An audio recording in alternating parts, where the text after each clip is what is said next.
Assalamualaikum warahmatullahi wabarakatuh. Perkenalkan, nama saya Atsarofik Narawangsa. Saya berkuliah di UIN Raden Intan Lampung, Fakultas Usuluddin dan Studi Agama, Prodi Tasawuf Psikoterapi semester 4 kelas B. Di sini tujuan saya membuat video ini adalah untuk memenuhi mata kuliah Psikologi Sosial.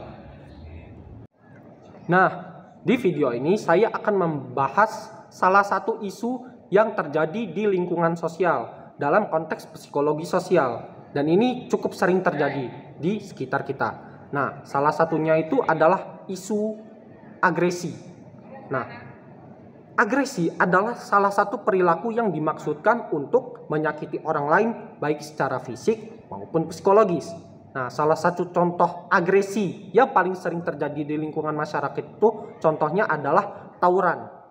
Nah, tawuran ini sering banget terjadi di Indonesia, khususnya di kota-kota besar seperti Jakarta, Medan, atau bahkan Lampung.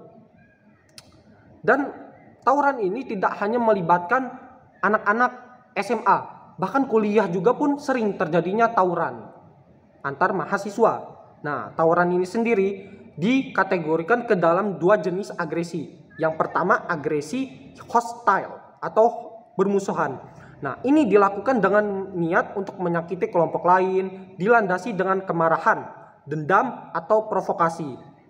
Yang kedua, agresi kolektif yang dilakukan secara bersama-sama oleh satu kelompok dan kelompok lain, berlawanan antara satu kelompok dengan kelompok yang lain. Nah, apa yang mendasari terjadinya tawuran? Ini biasanya didorong oleh keinginan untuk menguasai suatu wilayah, dorongan untuk unjuk diri, dorongan untuk menunjukkan bahwa dia ini adalah yang kuat di antara segalanya.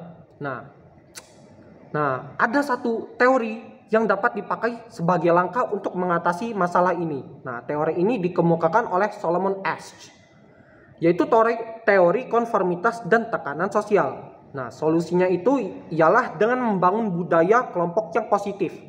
Nah, membentuk komunitas geng atau geng positif yang keren tapi tidak destruktif, seperti komunitas yang kreatif atau olahraga, sosial, atau yang bergerak di bidang kebersihan. Contoh yang kreatif itu seperti membangun organisasi kebudayaan, atau yang bergerak di bidang kebersihan seperti perkumpulan anak-anak muda yang peduli terhadap lingkungan, begitu.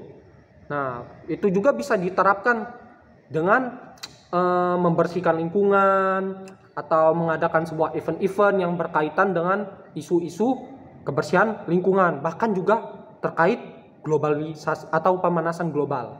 Nah, dijelaskan juga di dalam Quran ini tentang agresi yang mana ini dijelaskan dalam Quran surah Al-Isra ayat 33 yang berbunyi Bismillahirrahmanirrahim wala taqulun nafsal lati haramallahu illa bil haqq, yang artinya, dan janganlah kamu membunuh orang yang diharamkan oleh Allah kecuali dengan suatu alasan yang benar. Nah, tawuran ini sering menyebabkan luka, mengancam suatu wilayah, bahkan menyebabkan suatu kasus kematian.